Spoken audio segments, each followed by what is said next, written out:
ఇప్పుడు కేవలం 7,999 up to 10 kgs వరకు బరువు తగ్గి అధిక బరువు నుంచి వచ్చే ప్రధాన సమస్యలను దూరం చేసుకోండి. వరుసగా 4 ఎన్నికల్లో ఓడిపోయిన టీడీపీ ఈసారైనా గెలుస్తుందా? పాత ప్రత్యర్థుల మధ్య జరుగుతున్న పోరులో ఎవరు పైచేయి సాధిస్తారు? వైసీపీ అభ్యర్థిపై తెలుగుదేశం అభ్యర్థి రివెంజ్ తీర్చుకుంటారా? నియోజకవర్గంలో జనసేన అభ్యర్థి ఓట్లు చీల్చితే ఫలితాలు తారుమారవుతాయా? ఇంతకీ ఏంటా నియోజకవర్గం? ఎవరా పాత ప్రత్యర్థులు?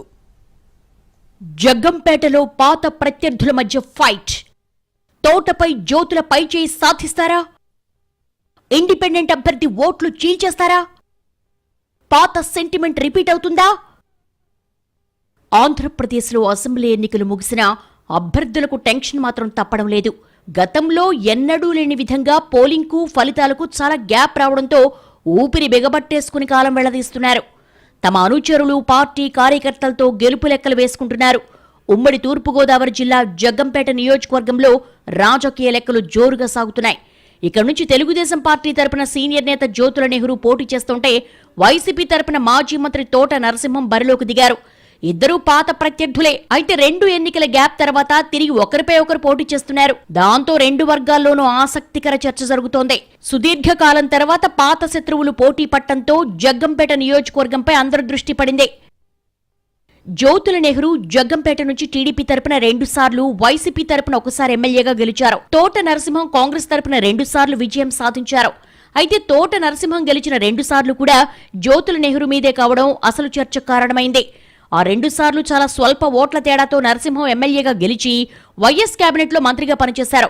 2004లో 2643 ఓట్ల తేడాతో గెలిచిన తోట నరసింహం 2009లో కేవలం 789 ఓట్ల తేడాతో విజయం వరించింది. 2009లో ట్రయాంగిల్ ఫైట్ లో ప్రజారాజ్యం నుంచి పోటీ చేసిన జ్యోతుల నెహ్రూ 2వ స్థానంతో సరిపెట్టుకున్నారు. 2014లో తెలుగుదేశం పార్టీ తరపున కాకినాడ ఎంపీగా గెలిచిన తోట 2019 ఎన్నికలకు దూరంగా ఉన్నారు.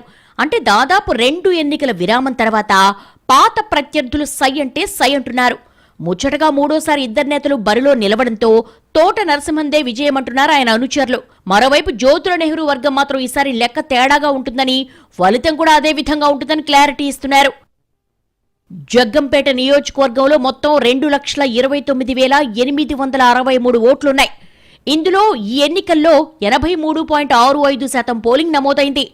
2009లో 78.82%, 2014లో 83.59%, 2019 ఎన్నికల్లో 85.86% పోలింగ్ నమోదైంది. గత ఎన్నికలతో పోలిస్తే ఈసారి పోలింగ్ తగ్గింది. అయితే పోలింగ్ పర్సెంటేజ్ పై 2 పార్టీల నేతలు ఎవరి లెక్కలు వారు వేసుకుంటున్నారు. గతంలో మాదిరిగానే స్వల్ప మెజార్టీతో బయటపడతామని స్థానిక నేతల దగ్గర అభ్యర్థులు ప్రస్తావిస్తున్నారు. దానికి తగ్గట్టుగానే ద్వితీయ శ్రేణి నేతలతో గ్రామాల్లో పోలింగ్ ఎలా జరిగింది, తమకు పార్టీకి పట్టున్న ప్రాంతాల్లో పోలైన ఓట్లపై ఆరా తీస్తున్నారు. మరోవైపు జనసేన నుంచి సీట్ ఆశించి దక్కకపోవడంతో పాఠంశెట్టి సూర్యచంద్ర ఇండిపెండెంట్ గా పోటీ చేశారు. ఆయన చీల్చే ఓట్లపై కూడా వైసీపీ అభ్యర్థి గట్టిగానే ఆశలు పెట్టుకున్నట్టుగా తెలుస్తోంది. గత ఎన్నికల్లో జనసేన తరపున పోటీ చేసిన సూర్యచంద్రకు 10,649 ఓట్లొచ్చాయి. ఈసారి కూడా అలాగే వస్తే మనం బయటపడిపోవచ్చని, సూర్యచంద్రకు వచ్చే ఓట్లన్నీ కూటమివే అని వైసీపీ నేతలు బల్లగుద్దినట్టు చెప్తున్నట్టుగా సమాచారం. మరోవైపు తెలుగుదేశం పార్టీ కూడా నియోజకవర్గంపై టీడీపీ కూడా భారీగానే ఆశలు పెట్టుకుంది. తమకు అన్ని ఫ్యాక్టర్లు కలిసొస్తాయని లెక్కలేసుకుంటున్నారు ఆ పార్టీ నేతలు. గతంలో జరిగిన పరిణామాలు వేరు, ఇప్పుడున్న పరిస్థితులు వేరని కేడర్లో ఉత్సాహం నింపే ప్రయత్నం చేస్తున్నారు జ్యోతుల నెహ్రూ. గత ఎన్నికల్లో సూర్యచంద్రకు పడిన ఓట్లు పవన్ కళ్యాణ్ చూసి వేసినవని, ఇప్పుడు సొంతంగా ఓట్లొచ్చే పరిస్థితి లేదని క్లారిటీ ఇస్తున్నారు.